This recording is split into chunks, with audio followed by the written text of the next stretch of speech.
Haberler.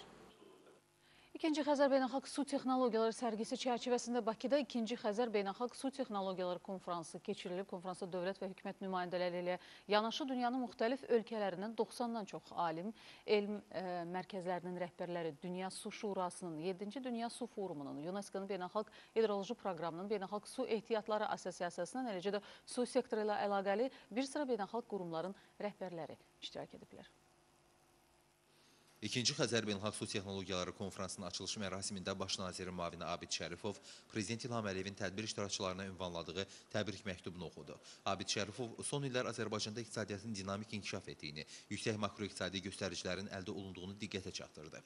Azərbaycanın bütün şəhər və rayon mərkəzlərinin su təchizatı və kanalizasiya sistemlərinin yenidən qurulduğunu xatırladan Baş nazirin müavini əhalinin dayanıqlı, fasiləsiz və keyfiyyətli su ilə təmin edilməsi üzrə kompleks tədbirlərin davam etdirildiyini bildirdi. Bugünkü bu konferans çox önəmlidir Azərbaycan üçün, bizim üçün. Bütün bölgələr, o cümlədən Bakı şəhəri, Abşeron yarımadası tam su təchizatına təmin olmalıdır, ən yüksək.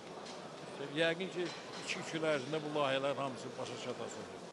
Azərsu Açıq Səhmdar Cəmiyyətinin sədri Qorxmaz Hüseynov isə bildirdi ki, şirin su ehtiyatları əvəz olunmazlığına və həyatı zərurliyinə görə ən əhəmiyyətli maddi sərvətdir. O, iqtisadiyyatın bütün sahələrində olduğu kimi su təchizatı və kanalizasiya sektorunda da dinamik inkişafın müşahidə olunduğunu diqqətə çatdırdı. Qeyd olundu ki, müasir dünyada elmi nailiyyətlərə, əhatəli tədqiqatlara əsaslanmadan layihələrin uğurlu həllinə nail olmaq qeyri-mümkündür.